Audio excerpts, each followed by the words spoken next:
Alright, so I usually don't make any bones about it. Dewalt basically is my favorite manufacturer of saws.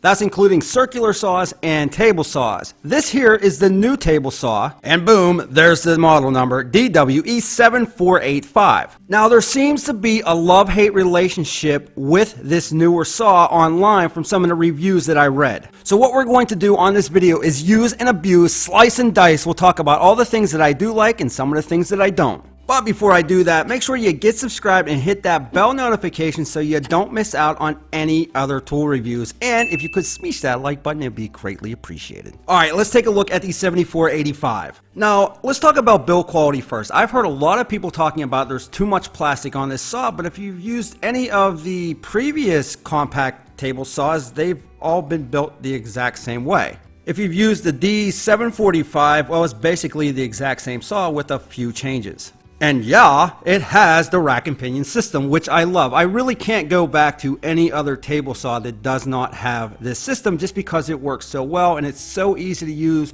able to dial in your cuts. I really like it. Now, as far as it goes with the metal miter gauge, yeah, metal, right? There's an issue with that. I'll talk to you here in a bit. But you got a rib capacity on this at 24.5 inches. So yeah, the 4x8 plywood, not an issue. You can also put your fence at a couple different positions. You can bring it to the 2 slots on the right, or you can bring it clear to the left of the table saw. It's super easy to clamp down and adjust, and you also have this little ledge right here where if you wanted to put your larger pieces of material, well, you could do that. One thing I wanted to make sure was, is it level? And yep, it is. So don't have to worry about anything being out of whack while you're trying to cut it. Now I'll let you hear this saw slicing and a dicing here in a bit, but you got 5,800 RPM on the saw. Rip capacity to the right 24.5 inches, rip capacity to the left you're looking at 12 inches. Also looking at a 47-degree bevel on the left. Now your power button is right there. You actually got to hold it in for a second and it kicks this thing on immediately. Then you have your stop button right there. What I like about this is that you do have somewhat of a safety feature. So if you're putting this in your garage and you don't want the kids to touch it, well, that's great. Unfortunately, there's no way to lock that thing out if I wanted to. That said, when you do turn it on, it's extremely smooth. It doesn't jump and torque like some of the other saws that I've had. But let's go ahead and take a listen to this real quick.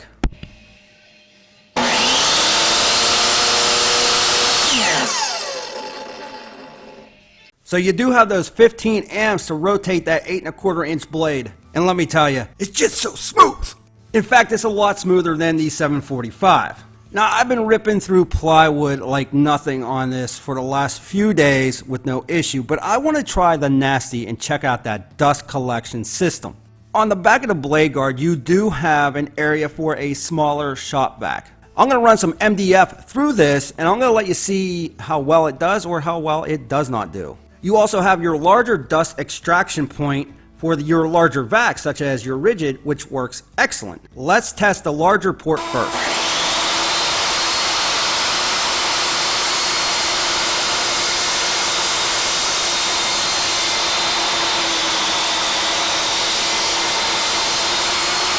So you can see a little bit of the MDF coming out of the top near the guard, but we're going to try just that alone and see how it does.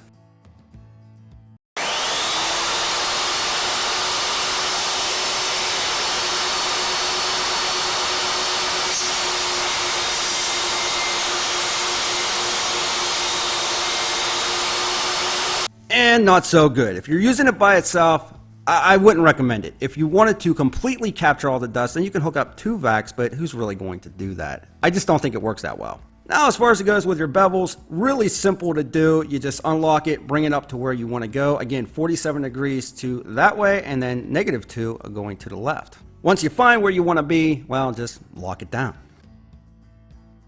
And for your blade depth adjustment, well, it's pretty quick and simple to do. I have other table saws that take forever to adjust the height, but the Dewalts have always been pretty quick. And are the knobs plastic? Yeah, but they're a heavier duty plastic and they're all built like that now. Just wanted to let you hear the startup. It starts up quick, but as far as it goes with the blade stopping, well, you're looking at a few seconds, not the quickest. Now on with the miter gauge. Yes, it is metal, but my issue is, well, there's some wobble in there.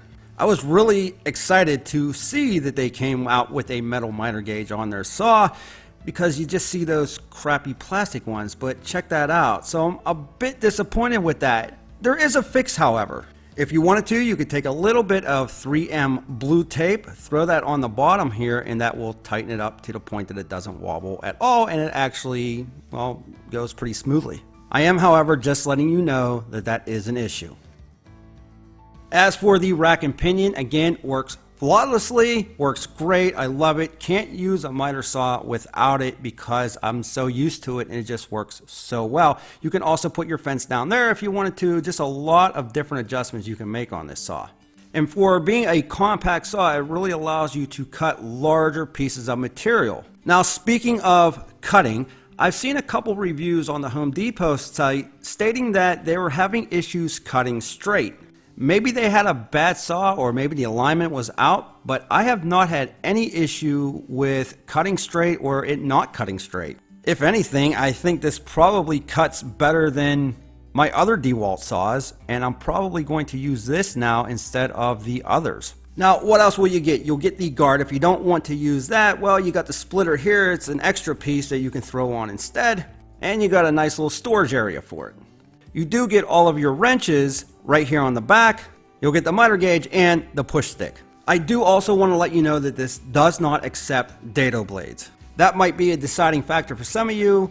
I'm just throwing that out there. It also weighs about 53.5 pounds. So my overall assessment of this saw is it's a good saw. There's nothing that I found that was wrong with it. I think they can do away with the dust collection up on top of the guard because it just doesn't work that well.